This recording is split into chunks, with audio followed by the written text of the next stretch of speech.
Gracias. Al primero, cumpleaños feliz a Ceres. Feliz aniversario. I've come to know Ceres over the last year and a half, and I am so full of respect, so full of admiration. They are absolutely inspirational as an organization. And of course, every single one of you is too, because you and Ceres are indivisible. Without you, there is no Ceres.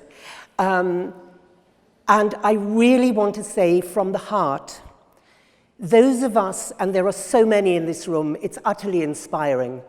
Those of us who have set ourselves really ambitious global targets. The oxygen we breathe is optimism. And the optimism I've been feeling here amongst all of you is just remarkable and is going to sustain me for a long time to come. So I want to start by thanking you for that.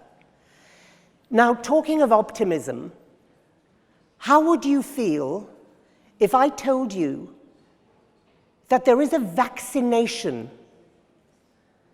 that is very easily prescribed in recipe form, that takes a very little time to train those who administer the vaccination, and it's a vaccination that prevents discrimination, violence, and negative outcomes in life,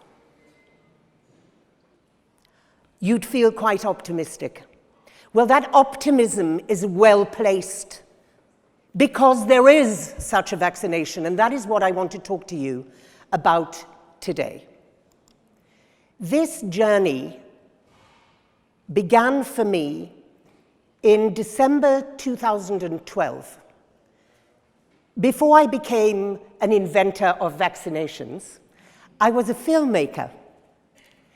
And I went to India to make a documentary about a particularly brutal gang rape case, which I think you will all remember.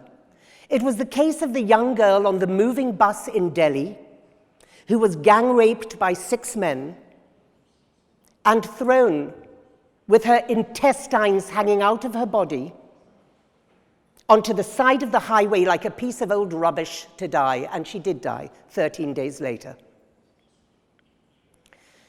And in making this film, I had to question myself about what is my responsibility here.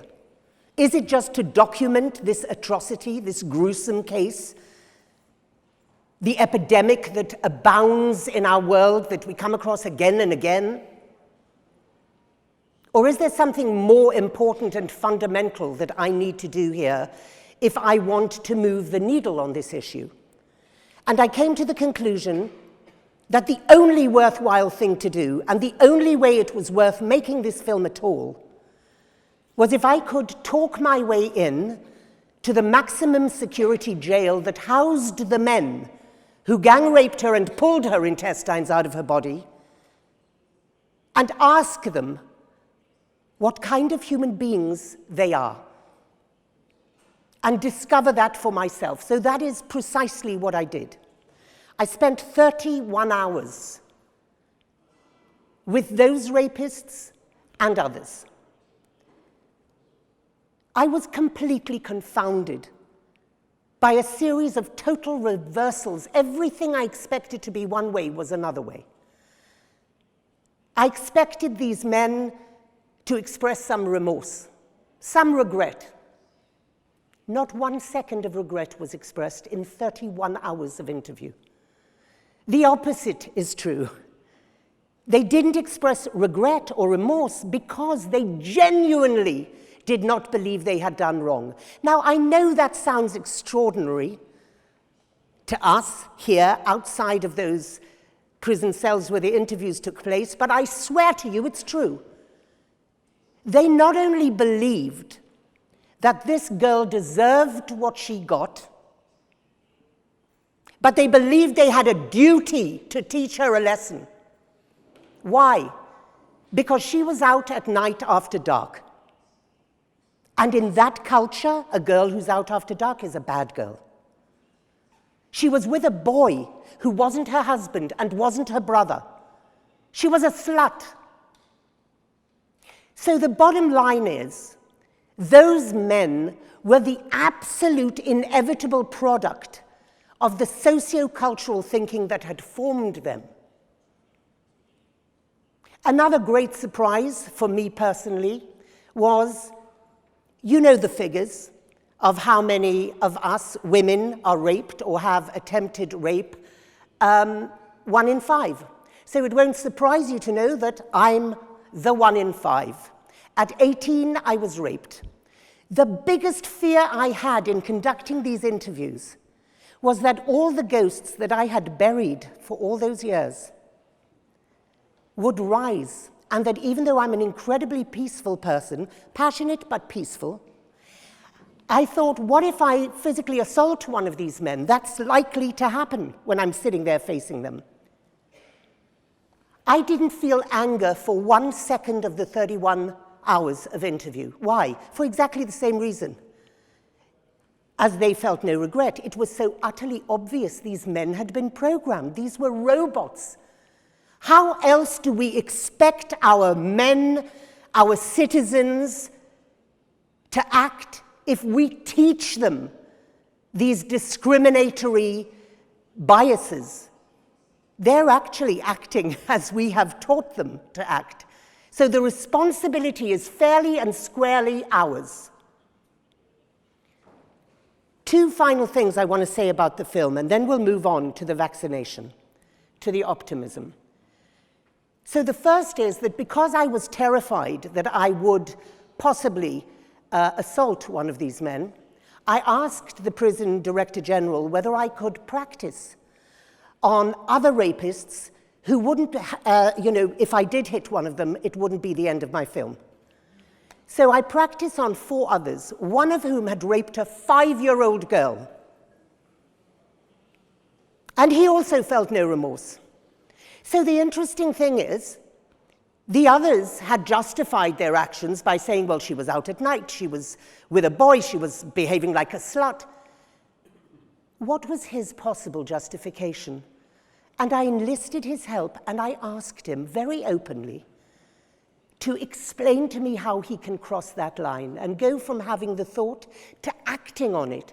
And he looked at me like this was the stupidest question he's ever heard in his entire life, and he said, word for word, he said, she was a beggar girl, her life was of no value. So that fairly and squarely brought me to the understanding that it's not just gender. Of course, the film I was seeing through a gender lens, but it got me to understand all of these atrocities, the development emergencies that we find ourselves in as a world. They emanate from discriminatory mindset. At the end of the day, is there much difference between what they did to that girl and what the Nazis did to the Jews, or what the ISIS recruits do to the infidels, or the Hutus to the Tutsis, the cockroaches, the dogs, the dehumanized? It's the same motor. So what I came to understand was the violence is not the disease. The violence is the symptom. The disease is the discriminatory mindset. The last thing I'm going to say about the film now is this, that at a certain point, I was looking for all the common threads between the rapists I had interviewed. And apart from the obvious that they all answered the questions, what is a good girl, what is a bad girl, etc., in exactly the same way, like parrots, apart from that, what struck me between the eyes was, out of all of them, only one had finished secondary school. So I thought, aha, that's significant. The lack of education has to be a factor. And within 2 weeks of that very lazy assumption, I found myself faced by their lawyers. Their lawyers who had enjoyed the highest degree of access to education. They made the rapists sound like angels. One of the lawyers actually said to me, if my daughter had behaved like that, I would take her to my farmhouse and in front of my whole family, I would pour petrol on her and burn her alive, and he meant it. So the bottom line is, we have a broken education system. I remembered Nelson Mandela, one of the wisest men who has ever lived on earth, sadly no longer with us. I remember Nelson Mandela saying, education is the most powerful weapon we have to change the world. Well, what did he in his wisdom mean by that? He sure as hell did not mean the kind of education that those lawyers had been privileged to enjoy. Here is what he meant. No one is born hating another human being. For any of those boundaries of religion or race or ethnicity or gender, a child has to be taught to hate, and if he can be taught to hate, he can be taught to love. And that, for me, was the beginning of the scales falling from my eyes and my understanding that what the education system needs is reimagining, is to be revitalized. It sent me on a path of research to find out, what is education? What should education be? Who designed this system? When last was it revised? Well, not since the Industrial Revolution, which is what it was invented for, in order to put kids in factories. So Think Equal's mission is to bring the missing subject, the missing third dimension to education. It's not enough to teach literacy and numeracy. We have to take responsibility for our children and give them the foundations that will lead to positive outcomes in life. The foundations that mean they do not have to grow up and rape, become depressed, which is going to be the #2 disease in the world within the next 10 years, commit suicide, which in my country is the #1 killer of young men under the age of 40. And what is this foundation, and when must it be given? Well, it must be given in the early years. Gandhi said, if we want to achieve real peace in the world, we have to start with the children. And that is absolutely correct, because let's look at the science. This science has been around for a long time. It astonishes me how selective we are with what we listen to as far as scientists are concerned. We worship them in many respects, and then there is some science that we just conveniently seem to ignore. Look at that pink line, emotional control. See where it flatlines at the age of 6. Let's look at habitual ways of responding. The dark blue line, see where that ends. Flat lines at 6.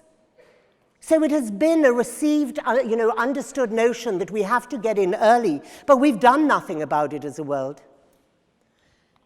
It's between 3 and 6 that we need to get in there and give our children, boys and girls, the foundation.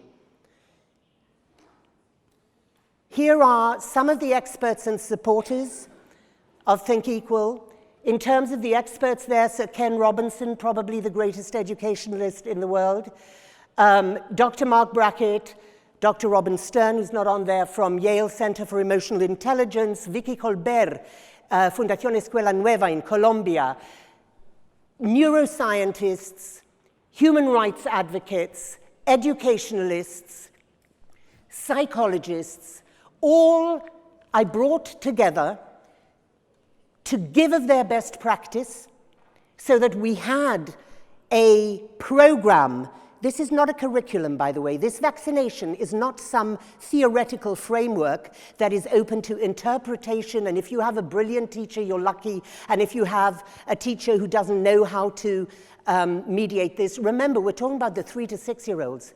How have we treated the teachers in early education in the world so far? We've treated them like babysitters. Take care of these little ones while we go out and work, because of course the purpose of life is accumulation of wealth. So take them, let them play. The very window of opportunity we have to form dignified human beings who can be empathetic, who can control their emotions, who can live in respect of the dignity of others. So we need a vaccination. We need something that is absolutely certain and set. These are the 25 skills and competencies that we teach. The world is now starting to talk about at least many of these competencies. I've never seen a list with all these 25. Gender equality happens to be left off so many lists. It's shocking. But then you'll find some lists of the World Economic Forum, 21st century skills, saying this is absolutely crucial for the coming 21st century labor force. And of course, the ones they will pick out are critical thinking, collaboration, problem solving, stuck in the programming of the old world, the broken education system from the Industrial Revolution. So, how do we do it? We've created a very concrete plug-and-play program. We basically go into a country, we start with a pilot program between 20 and 50 preschools, and then we scale the following year. So in Sri Lanka now, we are in 630 preschools, having started in 20. In Botswana, we are now in 10% of all the reception classes in the country, having started with 20. It's a concrete pack that we give the teachers. We train them for 2 days. Why? Because it's unrealistic to take teachers in and train them for a year or half a year to try and make them the perfect teachers. That will come in decades. But for now, we have to vaccinate against this disease. So what we do is they train on the job. They have a pack of 23 narrative books, 1 per week, each one dealing with more than one of those competencies and skills you saw in that heart. 3 levels. So we've created 270 lesson plans, 3 per week, over 3 times 30-week programs. Level 1, 30 weeks for the 3 to 4-year-olds, level 2 for the 4 to 5-year-olds, and level 3 for the 5 to 6-year-olds. Each lesson is a mere 30 minutes, but the repetition of it is absolutely key. And the lessons are, of course, scaffolded and designed to be taught in order. Narrative books, probably the only real contribution that I've made to this program, has been, given my experience as a filmmaker all my life, I know the power of story. I know the power of narrative. You cannot mediate empathy to a child, or anyone for that matter, by wagging a finger at them and saying, put yourself in that person's shoes. Think about what... Empathy is not a theoretical cognitive exercise. You have to grab their little hearts and squeeze them. You have to get them to feel what it is to be the person in the wheelchair who can't play the games or whatever it is. These are some examples of our books. We've created 80 books over the last 2.5 years, and they are stunning books. They are powerful and wonderful books, dealing with all of those competencies, and they have been illustrated by illustrators from all over the world. So what the children see with their own eyes is diversity in every one of these books.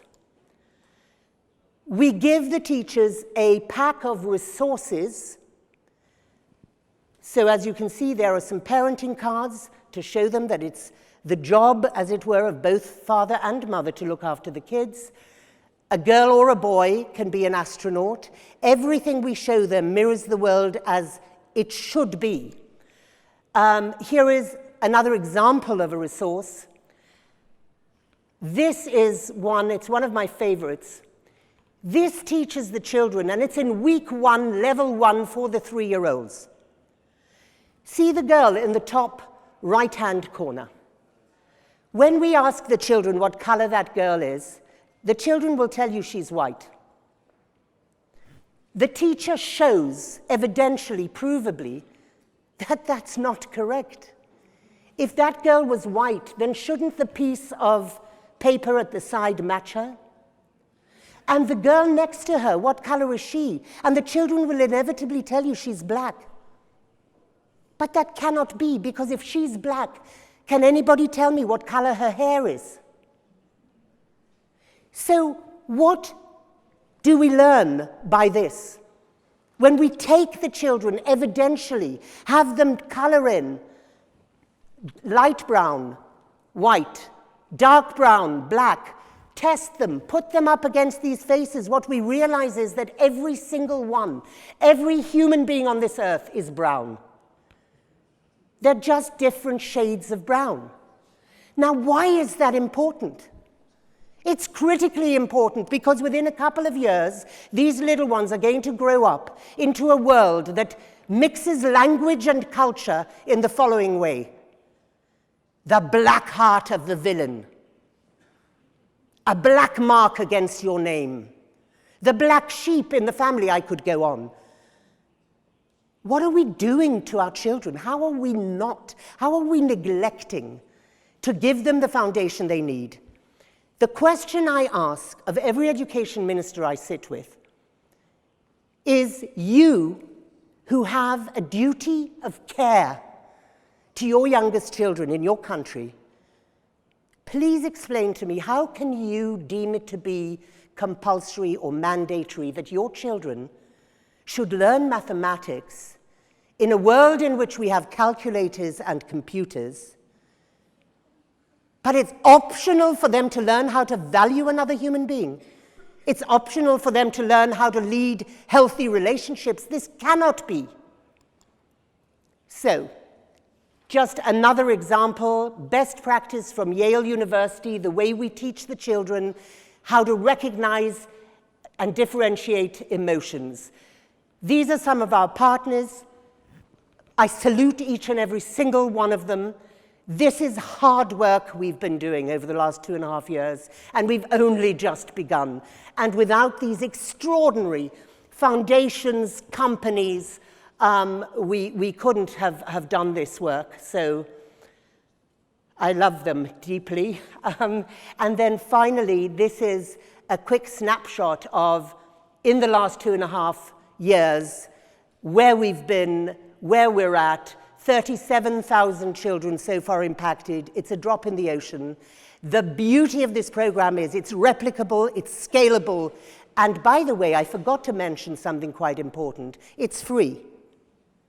We will not charge ever for these materials, nor will we ever charge for training the teachers, because we need to scale, and we cannot create another inequality where schools or governments that can afford the materials and the training will be the only ones who give the children this foundation. We're in 13 countries. You can see Spain is just waiting. We're in the middle of various talks, and I know Spain will come on board within a year. Colombia is already funded by you call it BID, we call it IADB. And by the way, we've just joined the bid last night in my hotel room here in Madrid, has invited us to join a coalition for early childhood. Look, I have to beg you, something that is, you can tell, I don't sit on the fence here, this matters to me, right? I care so deeply. My entire life is now bent on this because I've seen, and if I had more time, I would love to regale you with the stories of the little 3-year-old racist who was turned around within 2 weeks, of the little violent kid in Canada. We're in all countries, by the way. There's not only developing countries that need this, it's developed countries. It's every child in every country. But we don't have time for that. So if I may just make one direct call to action and plea. What we tend to be doing as a world, and I don't know why, I'm not analytically clever enough to understand why, there will be people here who will, but what we do, the trap we fall into, again and again, is we're looking at the wrong end of the pipeline. We're looking through the wrong end of the telescope. I know there is some kind of business imperative to say, well, let us focus on the youth, the kids who are about to come out and be our customers, But the people in this room are more enlightened than that, because they know about business as a force for good, and they take that incredibly seriously. I beg you, think of the foundations. I beg you, do not continue to just deal with the fallout or to build these extraordinary skyscrapers on foundations of sand. This is so easy to implement, and it's yours. Just partner. Thank you so much for listening. Thank you.